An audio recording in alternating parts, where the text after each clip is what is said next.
Walang maiaambag sa akin ang Pilipinas. Isang malamig na tinig ang umalingamgaw sa buong Philippine International Convention Center. Tila kutsilyong humiwa sa hangin ang mga salitang iyon. Libu-libong pares ng mata ang sabay-sabay na napalingon sa babaeng Amerikana na nagbitiw ng mapanlibak na pangungusap. Siya si Alexandra Morgan, isang makapangyarihang bilyonaryang babae mula sa Wall Street, ang reyna ng yelo na hindi kailanman nakakilala ng kahinaan o pagkatalo. Ang kanyang pagdating ay sinabayan ng mga mararangyang sasakyan at flash ng mga kamera mula sa media, ngunit sa isang salita lamang, nayanig niya ang buong bansa. Nagliyab ang galit sa buong online world. Sabay-sabay na nagtanong ang maraming Pilipino, minamaliit ba niya ang aming dinurado at ang aming mga ngiti? Nakadekwatro si Alexandra habang may mapanuyang ngiti sa kanyang mga labi at malamig na titig. Nais niyang hamunin ang buong kapulungan. Ngunit ang hindi niya alam, ang kanyang mga salitang puno ng pagmamataas ay magdadala sa kanya sa isang paglalakbay na hindi na niya mababalikan. Sa dulo nito ay hindi kapangyarihan ng pera o mga kontratang nagkakahalaga ng bilyon-bilyon, kundi isang mangkok lamang ng mainit na sinaing mula sa isang bahay ng magsasaka sa kabukiran ng Luzon na magpapaiyak sa reyna ng yelo sa harap ng buong mundo. Ang malamig na tinig na iyon sa gitna ng malaking bulwagan ay nagpatigil sa lahat. Walang maiambag sa akin ang Pilipinas. Ang mga salitang iyon ay sintalas ng sibat na tumusok sa dibdib ng lahat ng naroroon. Nakakatakot ang katahimikang bumalot pagkatapos ng maikling pangungusap na iyon. Lahat ng mata ay nakatuon sa babaeng kanluranin na may marangal na tindig, nakasuot ng mamahaling itim na suit na gawa ng isang tanyag na designer. Kumpiyansa siyang nakadekwatro, at ang kanyang matigas na tingin ay halos magpayelo sa kapaligiran ng bulwagan. Siya si Alexandra Morgan, ang bilyonaryang babae na binansagang reyna ng yelo ng Wall Street. Ang kanyang buhay ay dumaan sa hindi mabilang na laban sa negosyo. Nagawa niyang pabagsakin ang pinakamatitinding kakumpetensya sa pamamagitan lamang ng kanyang estratehiya sa pamumuhunan. Napaluhod niya ang board of directors ng mga dambuhalang kumpanya sa harap niya dahil sa kanyang matitinding utos. At hindi siya kailanman lumuha, kahit isang beses, sa araw man ng pagkatalo o sa araw ng pighati. Ang kanyang malaking tagumpay ay nagpaniwala sa kanya na ang mundo ay umiikot lamang sa pera at kapangyarihan. Nang bumaba siya mula sa makintab na itim na Rolls-Royce sa harap ng Convention Center sa Maynila, nag-agawan ang mga mamamahayag mula sa iba't ibang bansa upang kunan siya ng litrato. Walang tigil ang pag-flash ng mga kamera. Ang kanyang pagdating ay puno ng karangyaan at paghanga, tulad ng isang tunay na reyna. Ngunit ilang minuto lamang pagkatapos noon, lahat ay nagbago dahil sa kanyang mapanlibak na pangungusap. Namula sa galit ang mga mukha ng maraming kinatawan ng Pilipinas. Ang ilan ay nagkuyom ng kanilang mga kamao. Ang ilan ay umiling na hindi makapaniwala na isang negosyante sa antas ng mundo ang magsasabi ng ganoon. Nagsimulang kumalat ang mga balita sa online media. Bilyonaryong Amerikana, hinamak ang Pilipinas. Ang mga batikos at galit ay kumalat na parang apoy. Ngunit ang pinupuna ay nanatiling nakaupo, nang may kumpiyansa, bahagyang ngumiti, at ang kanyang mga mata ay kasing lamig ng yelo. Naniniwala siya na walang anuman sa lupaing ito ang makakayanig sa kanya. Sa kanyang puso, ang Pilipinas ay isang maliit na tuldok lamang sa mapa ng mundo na kailangan niyang bisitahin upang ipakita ang kanyang impluwensya. Hindi niya nakikita ang halaga sa simpleng pamumuhay. Hindi niya naiintindihan ang kahulugan ng mga tapat na ngiti o ang init na nasa dugo ng mga Pilipino. Iniisip niya na dapat hangaan ng mundo ang mga taong nagtatayo ng mga skyscraper at nagdaraos ng mga mararangyang handaan, higit pa sa mundo ng mga magsasaka na araw-araw na nagpapawis sa lupa. Ngunit ang hindi alam ni Alexandra, ang pangungusap na kanyang binitiwan ay magiging mitsa ng pagbabago sa kanyang buhay sa paraang hindi niya kailanman naisip. Pagkatapos ng pagpupulong na puno ng tensyon at hindi pagsang-ayon, mabilis na nag-usap ang mga tagapag-ayos. Hindi nila hahayaang matapos na lamang doon ang mapanlibak na salita laban sa Pilipinas. Sa huli, isang malinaw na anunsyo ang nagmula sa tagapamagitan. Kung sa tingin ninyo ay wala kaming maituturo sa inyo, inaanyayahan namin kayong makita ito gamit ang sarili ninyong mga mata. Damhin ang tinatawag naming tunay na halaga. Muling tumahimik ang buong bulwagan. Lahat ay naghihintay sa kanyang sagot. Mahinang tumawa si Alexandra, bahagyang tumaas ang sulok ng kanyang bibig.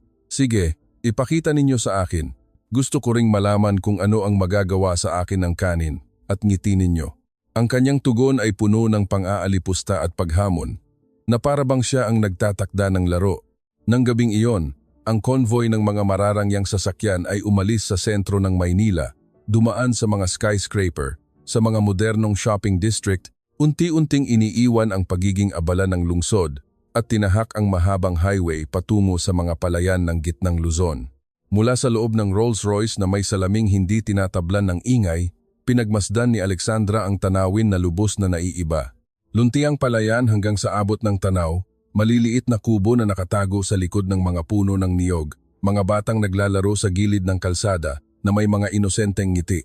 Ang mga larawang ito ay kabaligtaran ng mga ilaw ng syudad na kinasanayan niya sa Manhattan. Mahina siyang tumawa. Ito ba ang inaakala nilang magpapahanga sa akin? Para sa kanya, ang tagumpay ay nasusukat sa matataas na gusali, mararangyang handaan, at mga kontratang nagkakahalaga ng bilyon-bilyon, hindi sa isang mangkok ng mainit na kanin o sa ngiti ng mga taga-nayon na hindi man lang siya kilala. Ngunit hindi niya alam na hindi magtatagal, sa isang maliit na bahay ng magsasaka sa gitna ng bukirin ng Luzon, isang mangkok lamang ng mainit na sinaing ang magpapabagsak sa pader ng yelo na itinayo niya sa buong buhay niya at magbubukas ng mga sugat na malalim na nakatago sa kanyang puso nang hindi niya inaasahan. Iyon ang magiging simula ng pinakamalaking pagbabago sa buhay na hindi kailanman pinangarap ng isang dakilang babae tulad ni Alexandra. Dumaan ang marangyang convoy sa mga kalsada na unti-unting nagbago mula sa mga ilaw ng lungsod ng Maynila patungo sa tahimik na daan ng kanayunan. Ang mahabang kalsada na dumadaan sa luntiang palayan ay sumasalamin sa ginintuang sinag ng papalubog na araw. Sumandal si Alexandra Morgan sa leather na upuan ng kanyang Rolls-Royce. Ang kanyang matatalas na asul na mata ay nakatingin sa labas ng bintana. Ang malinaw na salamin ay nagpapakita ng mga magsasaka na nag-aani ng palay gamit ang kanilang mga kamay, tumutulo ang pawis sa lupa, ngunit ang kanilang mga mata ay puno ng kasiyahan at masayang ngiti. Para sa isang babae na nabuhay sa mga skyscraper at mararangyang silid pulungan, ang mga larawang ito ay hindi niya kailanman binigyan ng pansin. Mahina siyang tumawa na may halong pang-uyam, na para bang sinasabi sa sarili, ito ba ang inaakala nilang magpapahanga sa akin? Nang makarating sa isang maliit na nayon sa Nueva Ecija, nagsimulang maging kulay kahel ang kalangitan. Mga lumang bahay na gawa sa kahoy na may bubong na yero na kinakalawang na, at mga simpleng brahay na bato ang nakahanay sa gilid ng kalsada. Umalikabok ang pulang lupa nang huminto ang marangyang Rolls-Royce sa harap ng isang lumang bahay na bato na may bubong na tisa na kupas na sa paglipas ng panahon. Lumabas ang pamilya ng magsasaka upang salubungin sila ng isang mainit na ngiti. Si Mang Lito, ang ama ng tahanan, ay magalang na yumuko, ang kanyang mga mata ay puno ng katapatan. Si Aling Nena, na nakasuot ng tradisyonal na duster, ay lumabas na may dalang bilao na may mga simpleng mangkok at plato. At sa tabi nila ay si Kiko, isang maliit na batang lalaki na nakasuot ng lumang damit na may punit, ngunit ang kanyang mga mata ay kasing liwanag ng mga bituin. Tuloy po kayo, ma'am. Sa bayan niyo po kaming maghapunan, sabi ni Mang Lito sa mahinahong tinig. Bumaba si Alexandra mula sa sasakyan. Ang kanyang mamahaling takong ay tumapak sa magaspang na lupa, nag-iwan ng malalim na marka. Tumingin siya sa paligid na may mga matang puno ng hindi paniniwala. Lahat ng nasa harap niya ay napakaliit kumpara sa mundong kilala niya. Ngunit hindi niya tinanggihan ang paanyaya. Sa halip ay pinili niyang umupo sa isang lumang banig na nakalatag sa sahig ng bahay na may mataas na tindig. Sa hapagkainan sa harap niya, mayroon lamang isang kaldero ng bagong saing na kanin, umaalingasaw ang amoy sa buong paligid. Napapalibutan ito ng isang plato ng nilagang talbos ng kamote, maanghang na bagoong isda, at isang palayok ng tinolang manok na niluto sa mga katutubong halamang gamot. Ang amoy ng tanglad, dahon ng sili, at luya ay nakakatakam. Ito ay isang pagkain na halos walang halaga sa mata ng isang bilyonaryang babae, ngunit puno ito ng puso at pagsisikap ng may-ari ng bahay. Mahinang tumawa si Alexandra. Ito ba ang ipinagmamalaki ninyo? Kanin at nilagang gulay lang. Ang kanyang mga mata ay puno ng paghamak. Ngunit pagkatapos, inabot ni Kiko, ang maliit na bata, ang isang mangkok ng mainit na kanin sa kanya na may bahagyang nanginginig na kamay.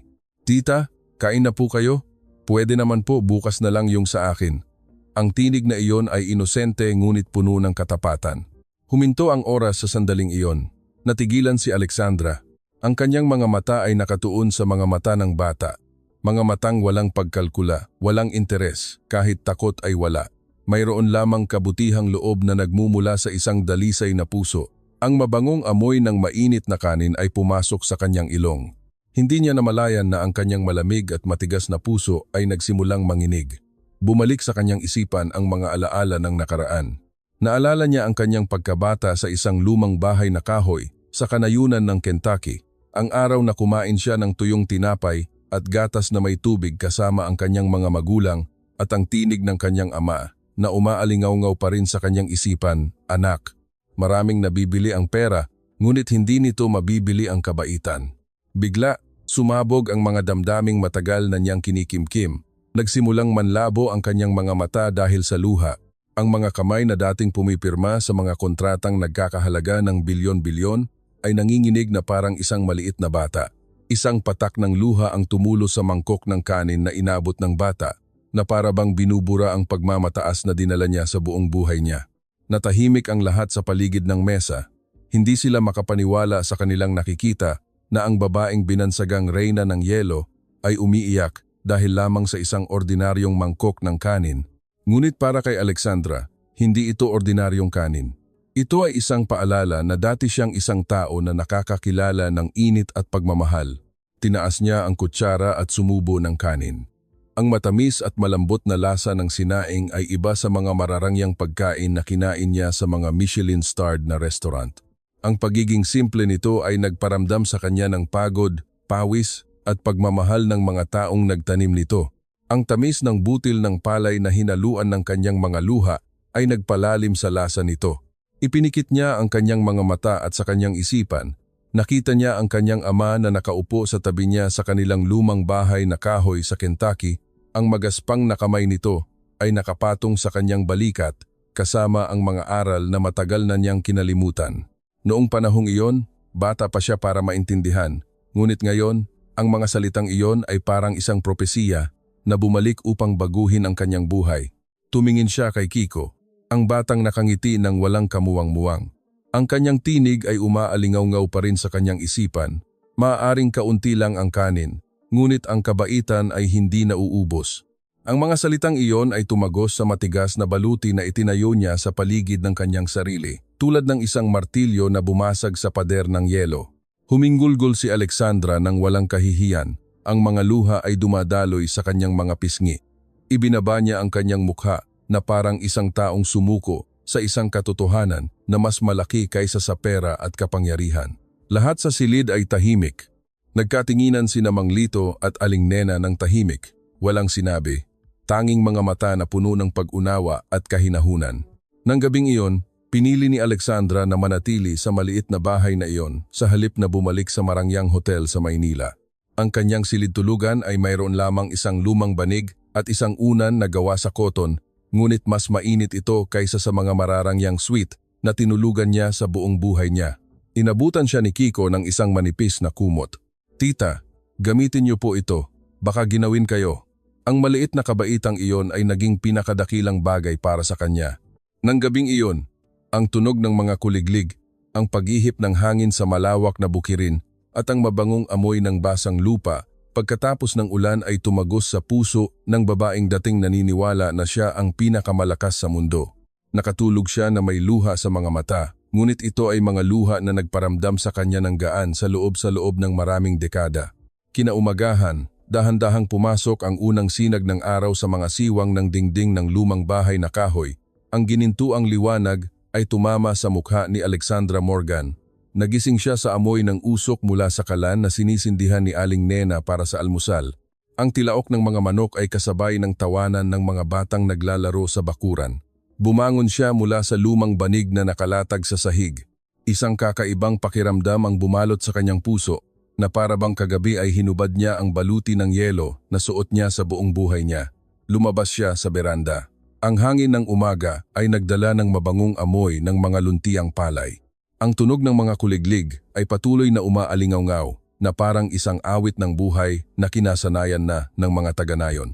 Nagwawalis si Kiko sa bakuran gamit ang walis tingting. Lumingon siya at ngumiti sa kanya. Ang ngiting iyon ay muling nagpanginig sa puso ng babaeng naghahari sa mundo ng pananalapi. Biglang tumunog ang kanyang cellphone mula sa bulsa ng kanyang personal na katulong na kasama niya. Agad niyang ibinigay ito sa kanya. Ang screen ay nagpapakita ng mga balita mula sa buong mundo. Ang mga higanting media outlet tulad ng CNN, BBC at Financial Times ay sabay-sabay na nag-headline. Bilyonaryang babae ng Wall Street na paiyak dahil sa isang mangkok ng kanin sa Pilipinas. Ang larawan niya na nakayuko at umiiyak sa tabi ng isang mangkok ng kanin ay mabilis na kumalat sa online world. Ang Filipino Rice Bowl ay naging datla-1 trending topic sa Twitter sa loob lamang ng ilang oras. Hawak ni Alexandra ang telepono. Ang kanyang mukha ay sumasalamin sa screen kasama ang mga balita na hindi niya kailanman inakalang makikita sa buong buhay niya. Ang mga luha na dumaloy sa kanyang mga pisngi kagabi ay naging simbolo ng pagbabago na pinapanood ng buong mundo. Tumingala siya sa maliwanag na gininto ang kalangitan. Mahina siyang bumulong sa sarili. Ito na ang simula. Ngunit alam niya na sa pagbalik niya sa Convention Center sa Maynila, haharapin niya ang libu-libong tanong, 10,000 kritisismo at daan-daang libong mga mata na handang humusga sa kanya. Ito ang pinakamalaking pagsubok sa kanyang buhay, hindi ang pakikipag-ayos sa mga kontratang nagkakahalaga ng bilyon-bilyon, kundi ang pagharap sa katotohanan sa kanyang sariling puso. Nang umagang iyon, bumalik ang marangyang convoy sa Maynila. Ang mga kalsada na dumadaan sa mga palayan ay napalitan ng mga pangunahing kalsada na puno ng mga sasakyan.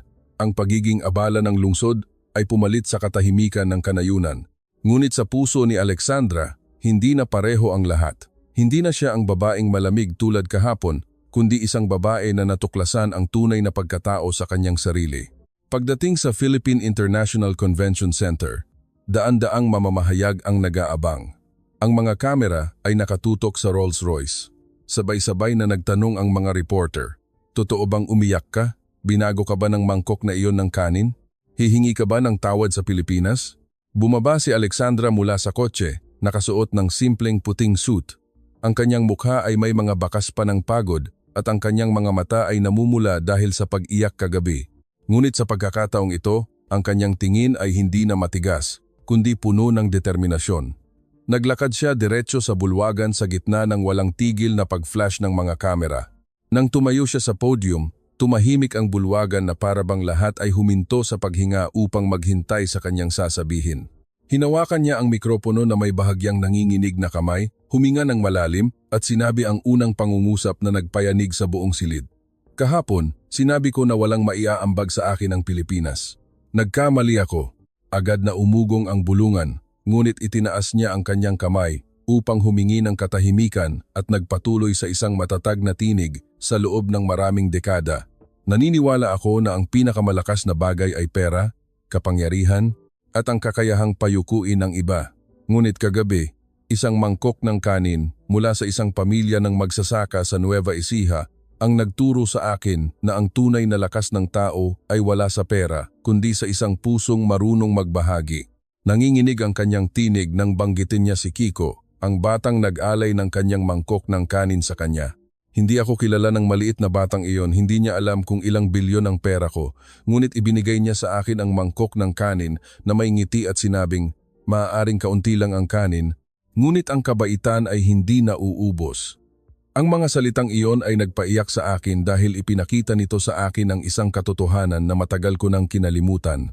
Nagsimulang pumalakpak ang isang tao mula sa isang sulok ng silid at unti-unting lumawak ito sa buong silid tulad ng isang alon. Tumayo ang lahat at pumalakpak. Ang ilan ay lumuha dahil sa paghanga. Ang imahe ng Reyna ng Yelo, na dating simbolo ng katigasan at kalamigan, ay naging larawan ngayon ng isang babaeng malumanay at matapang na umamin sa kanyang pagkakamali. Ibinaba niya ang kanyang ulo sa harap ng lahat. Ang palakpakan ay umalingaw-ngaw na parang yayanigin ang 4 na pader ng silid. Ang araw na iyon ay hindi lamang araw ng paghingi ng tawad ng isang bilyonaryang babae, kundi araw din ng pagbubukas ng isang bagong kabanata sa mundo ng negosyo. Ang araw na nakita ng mundo na kahit ang pinakamayaman at pinakamakapangyarihang tao ay maaaring matutunan ang kahulugan ng pagiging tao mula sa isang ordinaryong mangkok ng kanin. Ang kanyang pagyuko at mga salita ay live na isinahimpapawid sa buong mundo. Mula New York hanggang Tokyo, mula London hanggang Paris, lahat ng mata ay nakatuon sa Pilipinas, ang bansang nagpasuko sa reyna ng yelo ng Wall Street sa kapangyarihan ng kabaitan. Isang sigaw ang umalingaw-ngaw sa buong silid. Wala kang karapatang tumayo diyan. Ang maikling pangungusap na iyon ay tumarak sa puso ng dalaga na halos ikabuwal niya.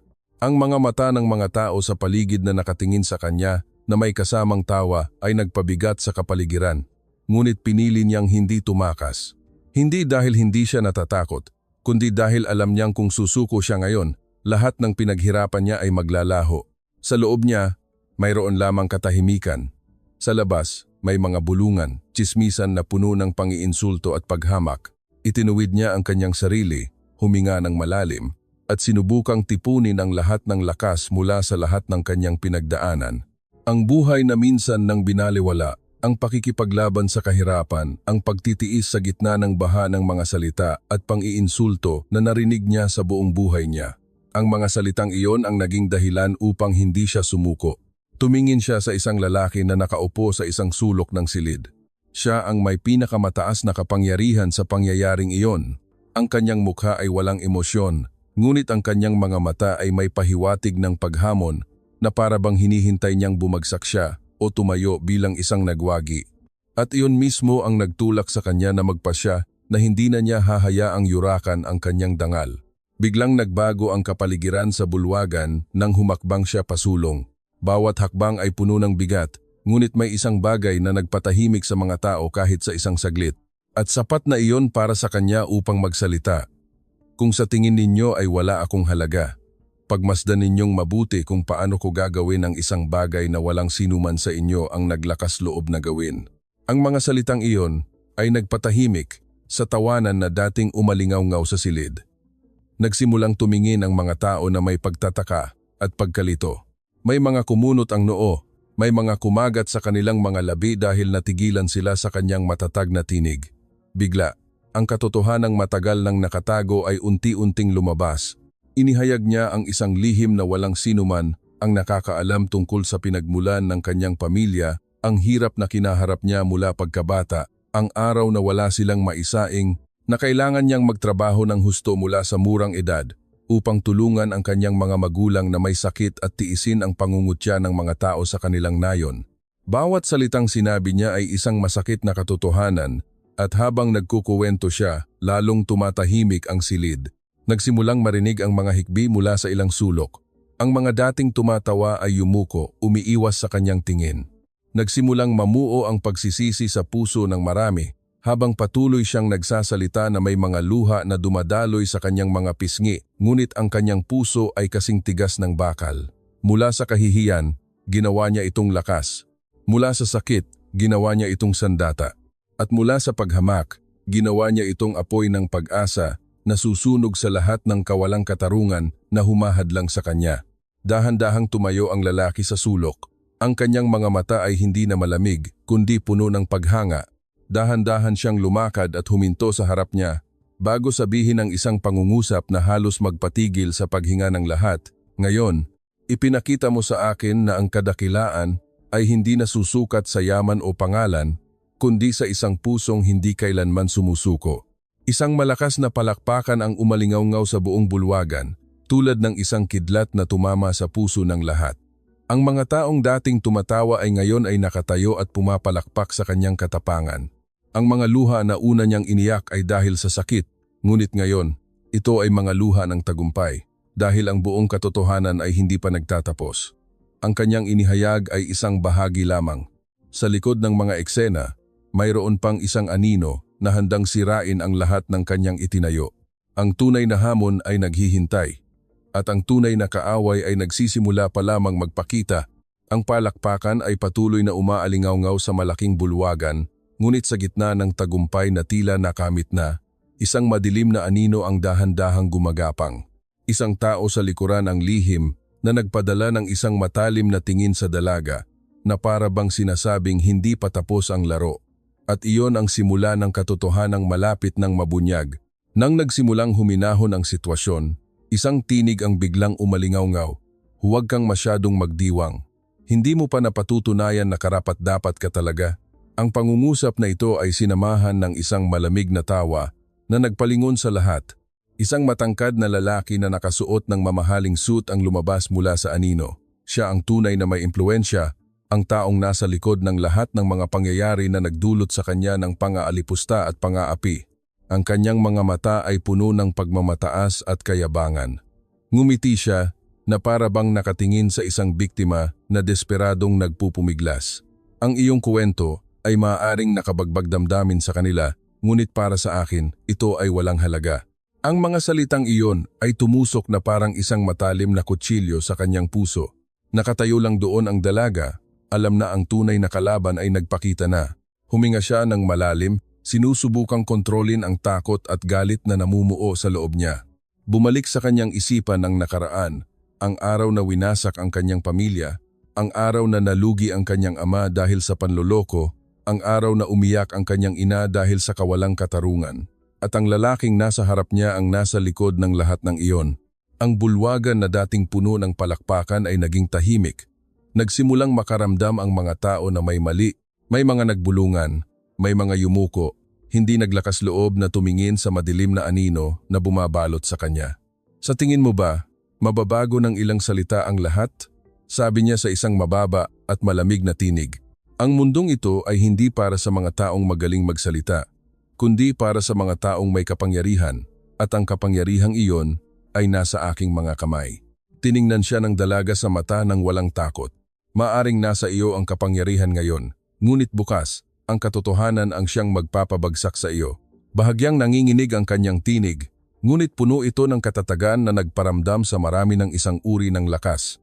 Tumawa siya ng malakas, na para bang kinukutya ang kanyang katapangan. Ang tawa na iyon ay umalingaw-ngaw at muling nagpabigat sa kapaligiran. Kung ganoon ka katiyak, patunayan mo sa akin na makakatayo ka sa gitna ng bagyo na aking pakakawalan. Pagkatapos mismo ng mga salitang iyon, namatay ang mga ilaw sa bulwagan, naging madilim ang lahat.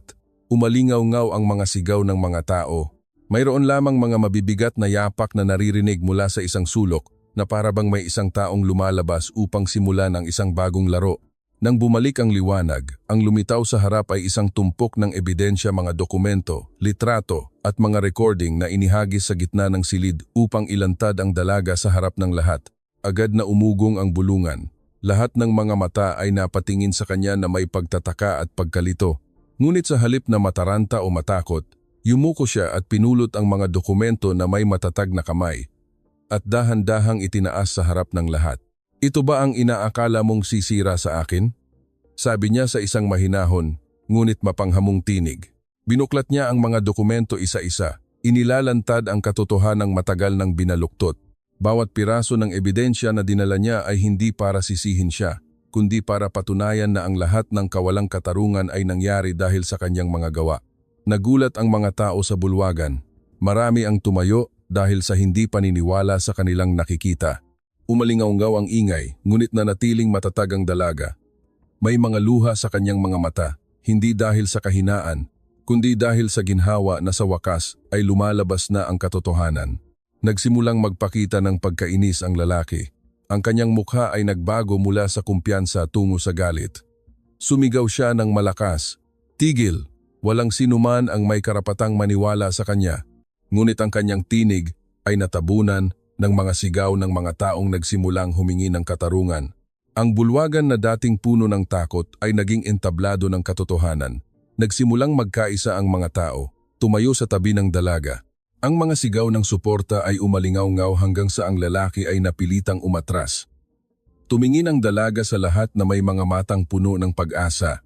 Ngayon, hindi ako nakatayo rito para sa aking sarili, kundi para sa katarungan, para sa lahat ng mga dating inapi, pinahirapan, at ginawang walang halaga. Ang kanyang tinig ay umalingaw-ngaw na walang sinuman ang makakatanggi. Muling umalingaw-ngaw ang palakpakan, hindi lamang dahil sa kanyang katapangan, kundi dahil nakita ng lahat na ang katotohanan ay nananalo laban sa kawalang katarungan. Ngunit habang ang kapaligiran ay puno ng pag-asa, ang tunay na kaaway ay hindi pa tapos. Ang naghihintay sa likod ay mas mapanganib kaysa sa inaakala ng sinuman. At ito ay simula pa lamang ng tunay na laban. Ang sigaw ng mga tao ay patuloy na umaalingaw-ngaw sa malaking bulwagan. Ito ay isang tinig na puno ng pag-asa at pananampalataya sa katotohanan. Ngunit sa gitna ng tagumpay na tila abot kamay na, ang madilim na anino ay hindi pa rin nawawala.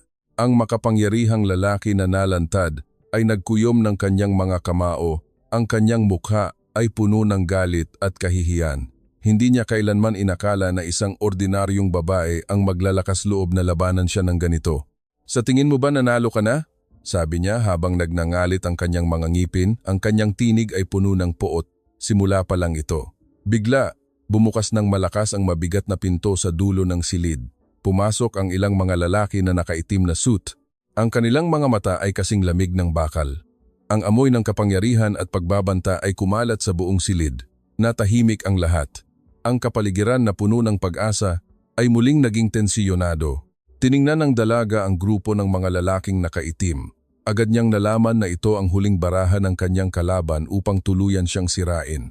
Huminga siya ng malalim, ang kanyang puso ay kumakabog ng malakas, ngunit ang kanyang mga mata ay nagniningning sa katapangan. Ngumiti ang makapangyarihang lalaki na parang isang nagwagi. Kita mo na, kahit ano pa ang katotohanan, sa huli, ang kapangyarihan ay nasa aking mga kamay pa rin. Lumapit siya at huminto sa harap niya. Ano ang magagawa mo kung ang buong silid na ito ay kontrolado ng aking mga tauhan? Nagsimulang manginig ang mga tao sa paligid. May mga yumuko dahil sa takot, ngunit marami pa ring mga mata ang lihim na nakatingin sa dalaga na may pagtitiwala at pag-asa na makita siyang patuloy na lumaban. Humakbang siya pasulong, hinarap siya ng hindi umaatras. Maaaring nasa iyong mga kamay ang kapangyarihan, ngunit wala sa iyo ang puso ng mga tao at hindi mo sila mapamamahalaan sa pamamagitan ng takot magpakailanman. Ang kanyang tinig ay umalingaw-ngaw at nagpatahimik sa kapaligiran. Tumawa ng mapanlait ang makapangyarihang lalaki, ngunit ang tawa na iyon ay hindi makapagtago sa panginginig na nagsimulang mamuo sa kanyang mga mata. Nagsimulang tumayo ang ilang mga tao, isa-isa, nagpapahayag ng suporta sa dalaga. Dahan-dahang lumakas ang kanilang mga tinig hanggang sa maging isang malaking puwersa na bumuhos sa kanya. Ngunit pagkatapos ay nagbago ang sitwasyon ng isang lalaki na nakaitim na suit ang lumabas mula sa grupo. Ang kanyang tinig ay matatag. Tama na, hindi na natin maaaring hayaang magpatuloy ang kawalang katarungan. Ang mga salitang iyon ay nagdulot ng pagkabigla sa buong silid. Inihagis niya ang kanyang ID sa sahig, ipinapakita na sa katunayan, hindi lamang siya isang tagasunod, kundi isang taong napilitang magtrabaho sa ilalim ng madilim na kapangyarihan sa loob ng mahabang panahon. Umalingaw-ngaw ang ingay. Nagsimulang makita ng mga tao ang mga bitak sa kapangyarihan ng kaaway na dating tila isang bundok. Sinamantala ng dalaga ang pagkakataong iyon at muling nagsalita. Ito ang patunay na ang katotohanan ay hindi maaaring ibaon magpakailanman. Maaaring pilitin ng kapangyarihan ang katawan, ngunit hindi nito kailanman mapipilit ang puso ng tao. Nagsimulang tumulo ang mga luha ng ilan. Ang mga sigaw ng suporta ay hindi tumigil hanggang sa ang buong silid ay nayanig sa lakas ng mga taong nagkakaisa. Nagsimulang umatras ang makapangyarihang kaaway, ang kanyang mukha ay puno ng takot at galit. Sinubukan niyang utusan ang kanyang mga tauhan na pigilan ang mga tao, ngunit wala nang gumalaw. Ang kanyang kapangyarihan ay winasak ng isang bagay na hindi niya kailanman naintindihan ang pananampalataya sa katotohanan at katarungan. Nakatayo ang dalaga sa gitna ng mga sigaw ng tagumpay. Nanginginig ang kanyang katawan dahil sa pagod, dumadaloy ang mga luha sa kanyang mga pisngi, ngunit ang kanyang ngiti ay nagniningning na parang isang nagwagi. Ngunit kahit sa sandaling iyon, alam niya na hindi pa ito ang tunay na katapusan. Ang kalaban ay mayroon pa ring mga koneksyon at impluensya sa labas ng bulwagang ito. Ang pinakamalaking laban ay naghihintay sa hinaharap. Isang laban hindi lamang para sa kanyang dangal, kundi para sa kinabukasan ng lahat ng mga inapi. Kahit na napilitang umatras ang kaaway, ang kanyang mga mata ay puno pa rin ng katigasan ng ulo at galit. Hindi siya madaling sumuko. Ang mga sigaw ng tagumpay para sa dalaga mula sa mga tao ay lalo lamang nagpagalit sa kanya. Sa tingin ninyo ba, nanalo na ang katotohanan? Kung gayon, maghanda kayo sa mga kahihinatnan. Pagkatapos niyang sumigaw, tumunog ang cellphone ng isang tao at hindi nagtagal, narinig ang tunog ng mga sirena mula sa labas. Tumingin ang lahat sa bintana. Isang convoy ng maraming itim na sasakyan ang dumarating at humihinto sa harap ng gusali. Ang kapaligiran na puno ng pag-asa ay biglang naging puno ng pangamba. Nakatayo ang dalaga, pinagmamasdan ang tanawin na may kumakabog na puso. Alam niya na ang kalaban ay mayroon pa ring kapangyarihan at mga koneksyon na handang durugin siya. Tumingin siya sa mga tao sa paligid. May mga nagsimulang umatras dahil sa takot, may mga nanginginig. Ngunit marami pa ring mga mata ang nakatingin sa kanya na may pananampalataya, na para bang sinasabi sa kanya na huwag sumuko, nasa tabi pa rin nila siya. Tumawa ng malakas ang kaaway. Kita nyo na? Walang paraan para manalo ka sa akin, dahil kahit ang batas mismo ay nasa ilalim ng aking kapangyarihan.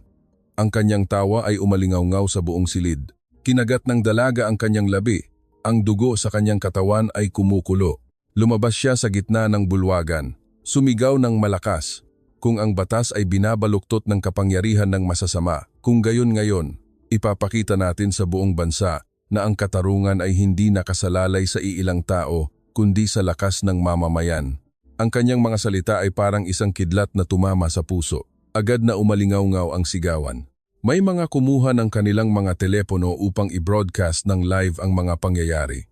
Ang mga kaganapan ay ipinadala sa paningin ng libo-libo, daan-daang libong mga tao sa labas ng bulwagang iyon.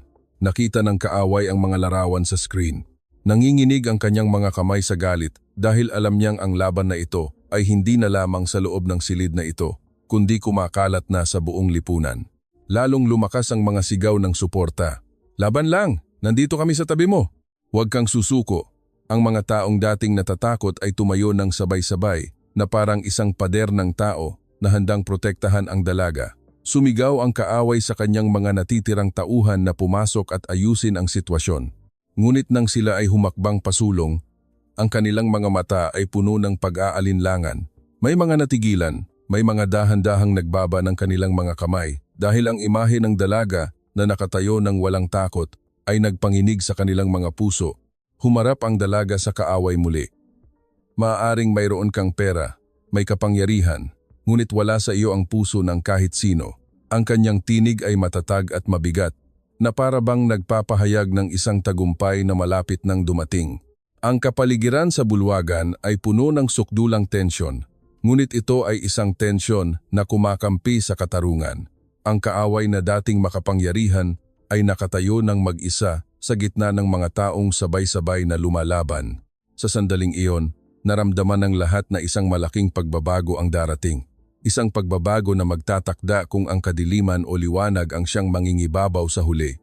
Ang lahat ng mga pangyayari ay malinaw na nagpapakita sa atin na ang kapangyarihan at kayamanan ay hindi kailanman magtatagal kung wala itong puso para sa katarungan at kabaitan. Ang sinubukang hawakan ng kaaway sa pamamagitan ng lakas at takot ay sa huli ay gumuho sa harap ng mga tao dahil ang katotohanan ay isang bagay na hindi maaaring itago magpakailanman. Pinatunayan sa atin ng dalaga sa kuwentong ito na ang dangal at isang pusong hindi sumusuko ay maaaring magbago ng lahat kahit na harapin ang napakalaking pressure, hamakin at iparamdam na walang halaga.